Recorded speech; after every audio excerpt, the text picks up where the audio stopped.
Good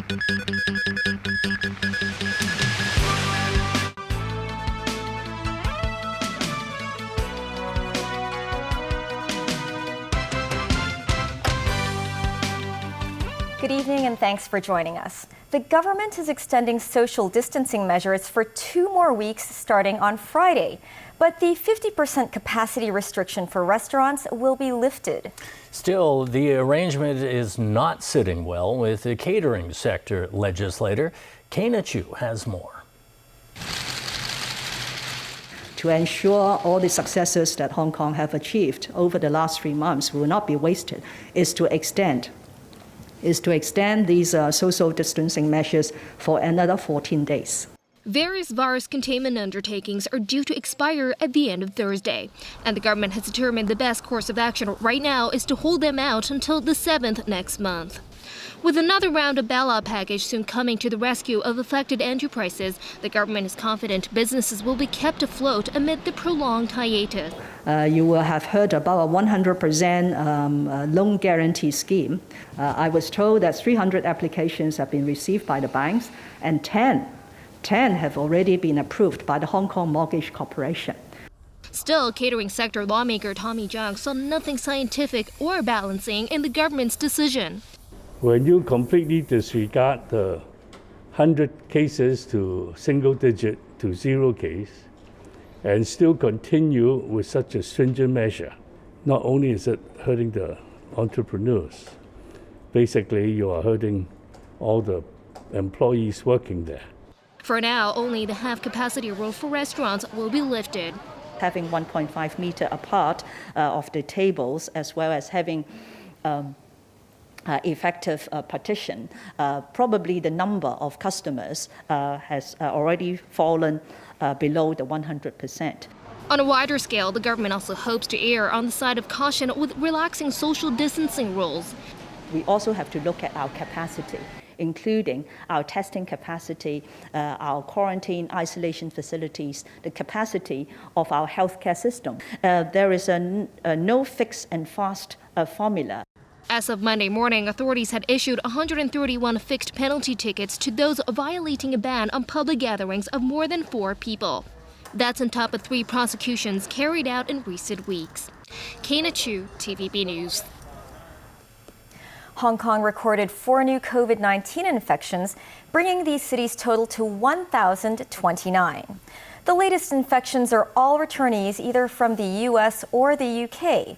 Separately, health authorities retested a 17-year-old male who supposedly recovered from COVID-19. Some particles were found in his system during the subsequent test. Health officials believe they are remnants of the virus, but his infection risk is low. Also, beginning today, air travelers arriving in the city aboard afternoon or evening flights will be sent to Regal Oriental Hotel in Kowloon City for testing. The arrangement triggered worries among businesses and residents in the area.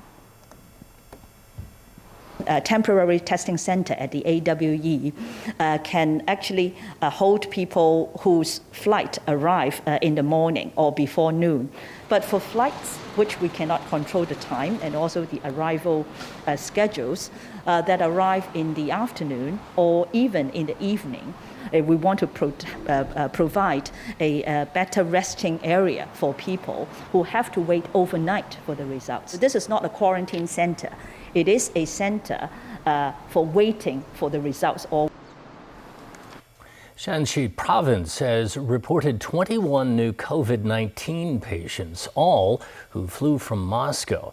The newly diagnosed Chinese nationals were heading to Beijing. They touched down in Shanxi as a result of an existing ban on international flights arriving in the capital. That's also where President Xi Jinping made 2 inspection tours, where he was seen not wearing a face mask. Last month, China banned the entry of almost all overseas travelers in an effort to stem the spread of the virus. To ensure the smooth running of global supply chains, China is currently in talks with some countries to fast-track channels to speed up entry for business and technical staff. According to its foreign ministry, an arrangement of its kind is now in place with South Korea. U.S. President Donald Trump will temporarily suspend all immigration into the United States. Trump said he's taking the action to protect the U.S. workforce as companies release employees amid nationwide lockdowns to stop the contagion. The U.S. has the world's largest number of confirmed coronavirus cases, with more than 780,000 infections. With the U.S. economy at a near standstill, more than 22 million people have applied for unemployment benefits in the last month. Trump announced he'll temporarily suspend all immigration to the U.S. through an executive order. Immigration is largely halted in the U.S. anyway, thanks to border restrictions and flight bans put in place as the virus spread across the globe.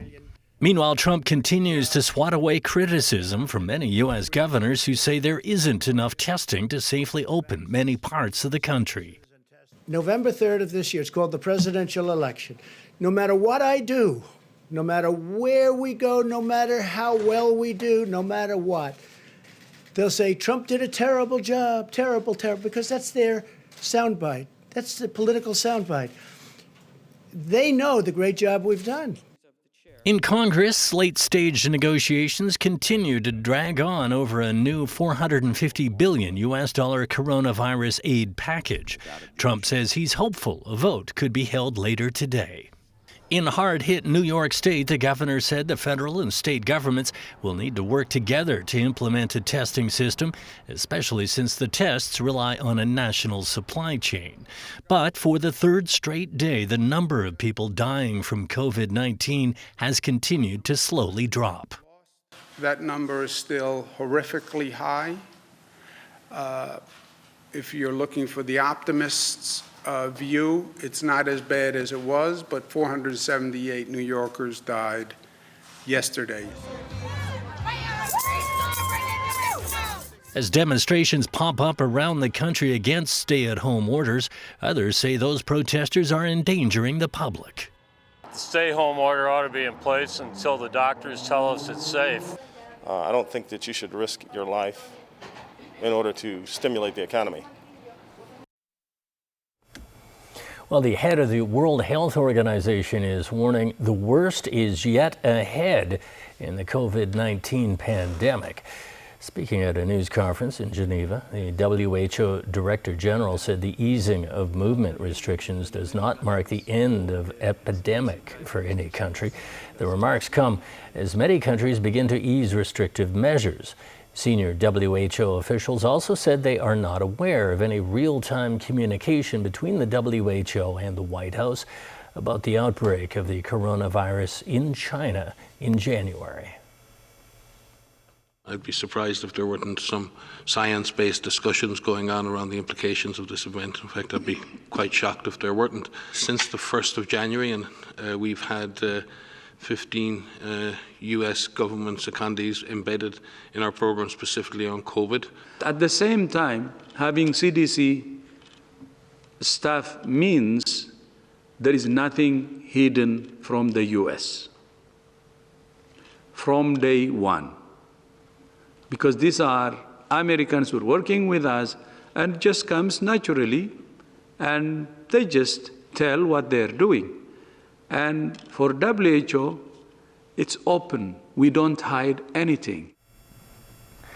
Well, the Hong Kong and Macau Affairs Office released 3 statements today asserting the authority of the central government's liaison office in the city.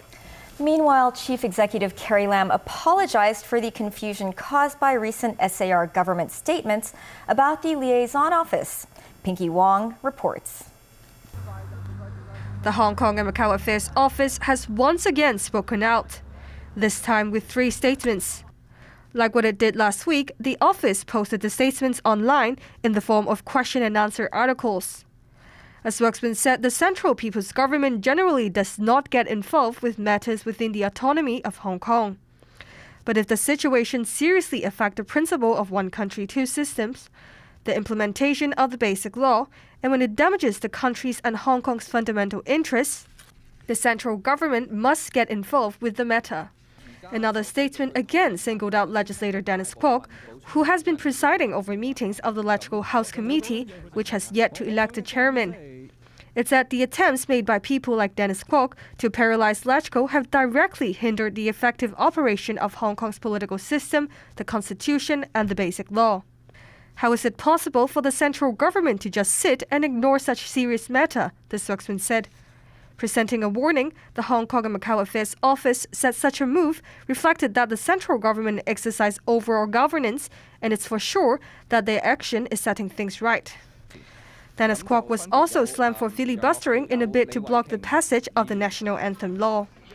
The statesman called Kwok's action a deliberate violation of his oath of office and said he should bear legal responsibility for misconduct in public office. The office also backs police arrests of 15 prominent pro-democracy figures, including veteran Democrat Martin Lee and media tycoon Jimmy Lai. It accused foreign governments of glorifying illegal assemblies and the subsequent violent actions. Speaking to reporters before the Executive Council today, Chief Executive Carrie Lam called for an end to the controversy over the powers of the central government's liaison office in the city. I do confess that the government's expression of the position on this particular issue has not been clear and consistent. But that is now all very clarified. Lawmaker Dennis Kwok has this to say. The events of the past few weeks are very clear that the Central People's Government is now exercising their so-called comprehensive jurisdiction over every aspect of Hong Kong domestic affairs. Disqualifying me is very easy indeed, and it may happen very soon. But my brothers and sisters who are here, they will not give up. And the Hong Kong people, I hope, will never give up, because you are the only and last line of defense. Pinky Wong, TVB News. Well, amid a constitutional dispute, sources say a shakeup in the SAR government's governing team is imminent. There is speculation that at least 5 principal officials are involved, including Secretary for Constitutional and Mainland Affairs Patrick Nip. Sources say 3 of them will leave their posts, and all new appointments are pending Beijing's approval. Jackie Lin reports. Cabinet shakeups are always fraught with anxiety, but coming in the midst of the Article 22 controversy, the political implication of a reshuffle could be even more curious. Just last night, Secretary for Constitutional and Mainland Affairs Patrick Nip bumbled to apologize on his social media page. That's for the series of self-contradictory statements issued by his bureau concerning 2 central government offices' powers to oversee the city. Sources say Director of Immigration Eric Zhang will replace Nip as head of the Constitutional and Mainland Affairs Bureau. Having accompanied Patrick Nip to Wuhan last month to coordinate the evacuation of Hong Kongers there, 56-year-old Zhang at that time dismissed rumors about his intention to join the ranks of politically appointed officials. But sources say Nip will remain in the top governing team to lead the Civil Service Bureau instead. The incumbent Civil Service Chief Joshua Law would retire. Having put the contentious national anthem bill to the legislature, Nip's possible reassignment did little to dampen speculation over more political intervention ahead. I think he is assigned to go to monitoring and further cramping the Hong Kong civil service instead of a kind of punishment to Patrick Nip. Similar thoughts are shared by lawmakers from the other side of the political aisle, albeit a different sentiment. We believe the change of the officials shows the determination of the Hong Kong government and the central government to improve the effect and the performance of the civil servant to help the CE to governance Hong Kong. Other candidates tipped to join the governing team include Undersecretary for Labor and Welfare Casper Choi, who might replace Home Affairs Secretary Lau Kong-wah. And Alfred Sitt, head of the Electrical Mechanical Services Department, will lead the IT Bureau, replacing Nicholas Yang. Lau Siu-kai, vice president of Beijing's top think tank in Hong Kong, says the central government and the city's administration both see the need for an overhaul in the governing team. He says it might help the city's leadership bolster its political clout after a year of social unrest. Jackie Lin, TVB News.